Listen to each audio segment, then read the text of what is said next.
को आज बुधवार का दिन है। आज हम श्रीमद् भागवत गीता का अध्ययन करते हैं। गीता को समझना इतना आसान तो नहीं है, लेकिन जिसके समझ में गीता आने लग जाएगी तो उसके जीवन में बदलाव निश्चित है। आइए आज हम अध्याय 4 के श्लोक नंबर 5 से लेके श्लोक नंबर 8 तक का अध्ययन करेंगे, जिसमें पिछली बार भगवान कृष्ण से अर्जुन ने अंत में सवाल किया था, आपसे तो सूर्य पुराने हैं, फिर आपने उनको ज्ञान कैसे दिया? इस बात का जवाब भगवान कृष्ण अब अर्जुन को आगे के श्लोकों में दे रहे हैं। देखिए क्या जवाब देते हैं। श्री भगवान वाच बहूनि मे व्यतीतानि जन्मानि तौ चार्जुन ताहन्यं वेद सर्वाणि न त्वं वेद परंतप। यहाँ पर परंतप कह रहे हैं अर्जुन को। परंतप माने जिसने शत्रुओं को पराजित किया हो। पहले इसका भावार्थ समझते हैं क्या है, फिर इस पर बात करेंगे। भगवान कृष्ण ने कहा, मेरे तुम्हारे तथा मेरे अनेकानेक जन्म हो चुके हैं, मुझे तो उन सबका स्मरण है, किंतु हे परंतप तुम्हें उनका स्मरण नहीं है। परंतप भी कह रहे हैं यहाँ पर। देखो, अब रचयिता कौन है? जो सर्वशक्तिमान है, जो शक्ति वाला है। हम तो कई बार कहते हैं निराकार है, दिखते नहीं है, लेकिन यहाँ दिख कैसे रहे हैं? लेकिन हम लोग समझ नहीं रहे हैं जो ताकतवर है। हम कहते हैं ना जादूगर कुछ भी कर लेता है, जादूगर अपने झोले से निकाल के कबूतर बना लेता है, कहते हैं। तो ऐसी भगवान है। भगवान क्या है? साकार भी बन सकते हैं और निराकार भी बन सकते हैं, क्योंकि वो परमात्मा है, वो सर्वशक्तिमान है। और हम जितने लोग दुनिया में, हम लोग आत्मा है। आत्मा की एक निश्चित एक वो होती है, आत्मा माया से परिपोषित होती है, जबकि परमात्मा जो है उसका इन चीज़ों से कोई प्रभाव नहीं होता है। वो चिड़िया के रूप में, देखो नरसिंह अवतार लिया उन्होंने, उन्हें वाराह अवतार लिया, तो इसीलिए वो कृष्ण भगवान के रूप में भी आए।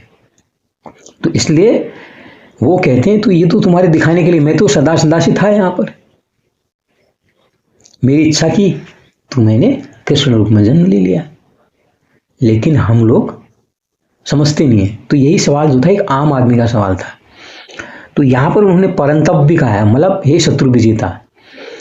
वो इसलिए कह रहे हैं कि अर्जुन तुम्हारे मन में बहुत सारे सवाल चल रहे हैं, सवाल मत उठाओ। ये क्यों सवाल कर रहे हो? मैं तुमसे पहले हुआ, मेरे तुम्हारे जन्म कितने हो गए? भाई आत्मा भी तो एक शरीर छोड़ के दूसरे शरीरों में जाती रहती है। जब शरीर छूटता है या जन्म लेता है, उसके अंदर कुछ प्रवेश करता है, कुछ निकलता है। ये तो हमारे वैदिक ग्रंथों में लिखा है इसके बारे में कि पूरा जो संसार है, वो पूरा ही संसार, पूरी सृष्टि, पूरा ब्रह्मांड परमात्मा है। और परमात्मा की अंदर काबिलियत देखिए, वो कठोपनिषद में लिखा है कि वो एक छोटी चींटी के हृदय में विराजमान है, वो बड़े से बड़े हाथी के हृदय में विराजमान है। तो ये इसका मतलब था। आइए अब जो दूसरा श्लोक है उसको पढ़ लेते हैं। अजोपि सन् व्ययात्मा भूतानामीश्वरोऽपि सना प्रकृतिं सामधिष्ठायो संभो आयात्म मायया। भगवान कृष्ण आगे कह रहे हैं कि यद्यपि मैं अजन्मा तथा अविनाशी हूँ, यद्यपि मैं समस्त जीवों का स्वामी हूँ, तो भी प्रत्येक युग में अपने में आदि दिव्य रूप में प्रकट होते रहता हूँ। जैसे भौतिक जगत में जीव का कोई स्थायी शरीर नहीं है, वो एक शरीर से दूसरे शरीर में देह बदलता रहता है, किंतु भगवान ऐसा नहीं करते हैं। जब भी ये प्रकट होते हैं तो अपनी शक्ति से उसी शरीर में प्रकट होते हैं। मतलब वही हैं, वो जिस चीज का चाहे रूप धर लें। और यहाँ तक कि उपनिषदों वगैरह में लिखा गया है, तो जो पत्ता पत्ता है उसके अंदर भी भगवान है, हिमालय में भगवान है। आप कहते हो कण कण में भगवान है, कहते हैं आप देखते हो जब बीज डालते हो बीज कैसे उगता है, पानी के अंदर मछलियां वगैरह होती हैं, उसके अंदर जीवन है तभी तो वहां पर है।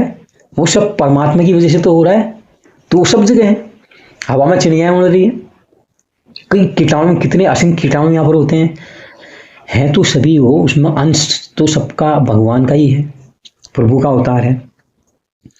तो इसलिए वो अपने पुराने रूप में प्रकट होते रहते हैं, ये सब यहाँ पर कहा जा रहा है। इसके लिए थोड़ा समझने की जरूरत पड़ती है। जब हम धीरे धीरे अध्ययन करेंगे, प्रकृति के नजदीक जाएंगे, प्रकृति भी तो भगवान का ही रूप है, उसका रचा हुआ खेल है। जब हम समझेंगे तो हमको हर जो जीवधारी प्राणी है उससे भगवान की सृष्टि का, भगवान की ताकत का पता लगेगा। आइए अब श्लोक नंबर 7।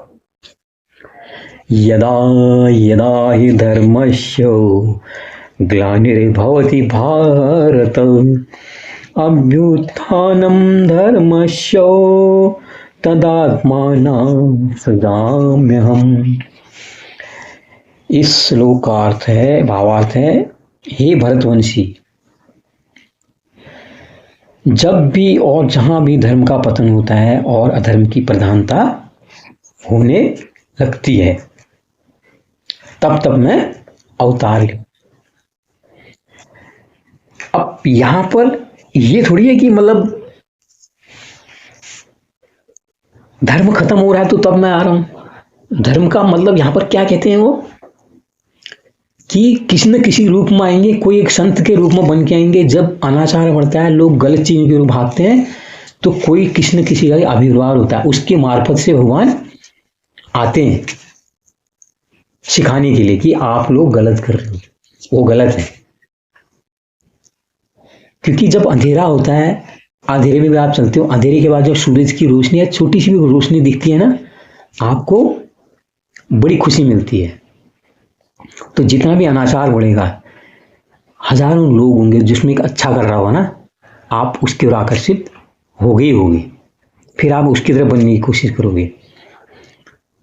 यहां पर कहने का मतलब ये है।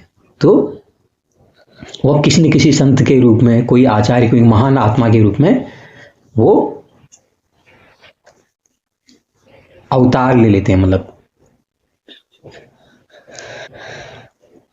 अब इतिहास के जितने भी आप कह लो, आप जितने हमारे वैदिक ऋषि कह लो, वो सब अवतारी तो थे एक प्रकार से, उन्होंने ज्ञान दिया। बुद्ध को भी अवतार देखो आप, बुद्ध भी अवतार थे।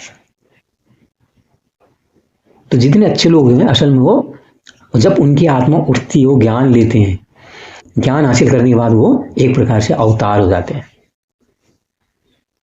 और इसे विदेशी लोग भी बड़े प्रभावित हैं। आप देखो आजकल ये जितने सोशल मीडिया उसमें अवतार बनाना कहते हैं ना, तुम्हारा अवतार ऐसा आया था, वो भी इस अवतार से प्रभावित हैं। वो अवतार शब्द ही यही संस्कृत का शब्द अवतार है। धीरे धीरे चीजें समझ में आती हैं। जब आदमी गीता एक बार पढ़ेगा, 2 बार पढ़ेगा, सत्संग करेगा, अच्छे लोगों के साथ चर्चा करेगा, तो उसमें गीता समझ में आने लग जाएगी। अंतिम श्लोक है जिसमें हम चर्चा करते हैं आज। परित्राणाय साधूनां विनाशाय च दुष्कृतां धर्म संस्थापनार्थाय संभवामि युगे युगे। भक्तों का उद्धार करने, दुष्टों का विनाश करने तथा धर्म की फिर से स्थापना करने के लिए मैं हर युग में प्रकट होता हूं, ऐसा भगवान कह रहे हैं। इसका अर्थ भी यहां पर वही है कि हर बार मैं इसकी स्थापना करने के लिए कैसे आता हूं, दुष्टों का विनाश करने के लिए कैसे आता हूं। क्योंकि आज के लोग आदमी हैं इन चीजों की ओर से हट चुके हैं। आदमी सिर्फ भोगों की ओर लगा हुआ है, किसी को भी दबा के कुचल के अपना आगे बढ़ना है और कुछ नहीं करना है। ये आसुरी प्रवृत्ति, ये राक्षसी प्रवृत्ति है।